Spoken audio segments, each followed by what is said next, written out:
Hi, my name is Leah, and I'm going to be going over some post-op instructions with you on how to help care for the person who has just had their wisdom teeth removed. I'm going to be going through these instructions as if they had all 4 wisdom teeth. If they did not have all 4 removed, no worries. Please just understand that some of these instructions might vary slightly. At this point, you should have received our post-op packet. This just goes over some basic information. If you have not had a chance to read this already, please pause this video and do so. That way we'll all be on the same page once we get started. If you have any questions or concerns after watching this video, please grab one of our staff. We're more than happy to help address any concerns that you might have before you go home. All right, let's get started. First and foremost, we want to make sure that the person we saw today is not left alone for the first few hours following their procedure. If they were sedated, it's going to take a little while for the sedation medication to fully wear off and get out of their system. And so we want to make sure that they have someone with them for the first few hours that can help make sure that they're taking their medicine and that they're changing their gauze out appropriately and that they're staying safe. Once we're done with the procedure, we're going to go ahead and place gauze in the patient's mouth. Now this gauze will need to be changed out every 30 minutes for the next hour and a half to 2 hours. We're going to send you home with a little goodie bag that will contain all the gauze that you will need in order to get the bleeding to stop. If you have any questions or concerns about continued bleeding following their appointment, please get in touch with our office and Dr. Burns and our staff will help take care of the situation. At the 30-minute mark after their appointment, you're going to take the old gauze out and just throw it away, and you'll need to replace it with new gauze. Now remember, the patient is going to be sleepy, and so we never just want to shove gauze in their mouth, and there's a certain way that we're going to have you fold it. You're going to take one piece of gauze for each side, and you're going to open it up, and then fold it in half, and then fold it in half again, so it's real long and skinny. And then from one of the ends, you're just going to roll it up tight like a sleeping bag, about halfway. This is going to make a nice little bundle that should be about as big as your thumb. And what you'll do is you're going to take this bundle and stick it in the patient's mouth all the way in the back on the gums where the wisdom teeth were at, behind their very back teeth. That bundle is going to put pressure on both the top and the bottom when they bite down. You'll also want to leave this piece of gauze hanging out. Having gauze in a patient's mouth is a choking hazard, and so we always want to make sure that we can see the gauze while they have it in place. So the bundle goes in the mouth, this should be sticking out. Please leave the gauze in place for at least 30 minutes before changing it out, as if we're constantly putting dry gauze in and out of the patient's mouth, the clot is not going to have a chance to form and they're going to continue to bleed for a longer period of time. You'll know that they're done with the gauze when you pull it out and it's like a light pink, a light orangish color. Once they've reached that point, they are okay to lay down and rest. Just remember, no laying down or sleeping while they have the gauze in their mouth because it is a choking hazard. Next up is medications.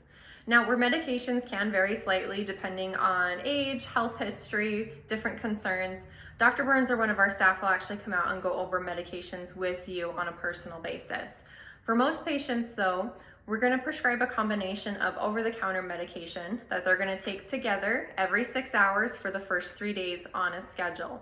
We do want them to be taking it every 6 hours, so even if it falls during the nighttime, still have them get up, take it with like a bite of banana or a glass of milk, so that way they're able just to get that medicine in them.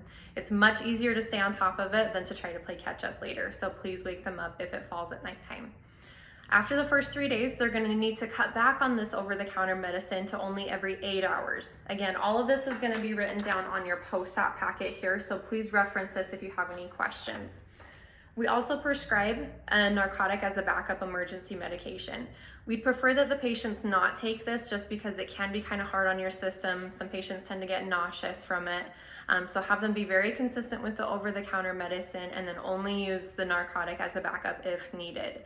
If they do take the narcotic, they can't work, they can't drive, no Benadryl, alcohol, or sleeping medications or big life decisions while they're on that narcotic. For most patients, we'll also prescribe an antibiotic. We do want them to start this antibiotic today, the day of the procedure. It does need to be taken with food, and we want them to finish that antibiotic until it's all the way gone. Lastly, we'll also prescribe a bottle of mouth rinse that they will start rinsing with tomorrow. Again, if you have any questions about the medications that we've prescribed, please do not hesitate to ask one of our staff. Let's talk about foods. What can they eat after they've just had their wisdom teeth taken out? Today counts as day 1, and on day 1, our main focus is getting the bleeding under control. And so we want the patient to stick to foods that are soft and easy to chew, but cold. So Puddings, applesauce, yogurt, smoothies, milkshakes, protein drinks, all of those are perfect options for today. We do want to make sure that the patient is using a spoon if they have a smoothie or a milkshake.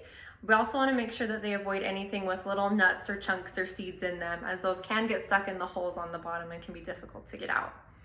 After the first day, starting on day 2, they can have foods that are still soft and easy to chew, but they can be warm.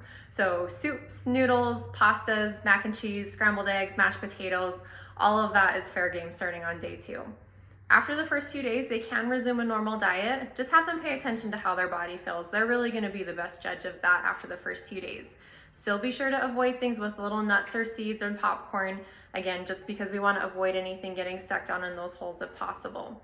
We do want to also make sure that the patient is getting enough to eat. Getting adequate nutrition is key in helping their body be able to heal up and have them get on their way sooner. If the patient had wisdom teeth on the bottom, we're going to send them home with a little syringe in their goodie bag. They're going to need to start rinsing the holes out on the bottom using that syringe starting after 5 days. We will indicate to you which day this is on your post-op packet, so please reference that if you have questions. Starting after 5 days, they're going to mix up some warm salt water in a cup and then pull that up into the syringe. Using clean hands, they're going to stick their finger in their mouth and pull their cheek to the side, and someone may need to also shine a light so they can see the holes. The tip of that syringe is going to go all the way in the back in that hole where the wisdom tooth was at, and it's going to need to be rinsed out 2 to 3 times on each side. The patient needs to be rinsing this hole out twice a day, every day, until the holes are all the way healed up. Everyone heals up a little bit differently, but usually it's about 2, possibly 3 weeks after the procedure that those holes are finally going to be healed up. They need to be checking this every day and rinsing it every day that it's open to reduce the chance that food or debris gets stuck down there and causes a secondary infection. A common concern with wisdom teeth removal is the risk of developing a dry socket, which is where the clot comes off of the wound just a little bit too soon, and it can be very painful for patients. There's a few different things that can be done, however, to help reduce this from happening.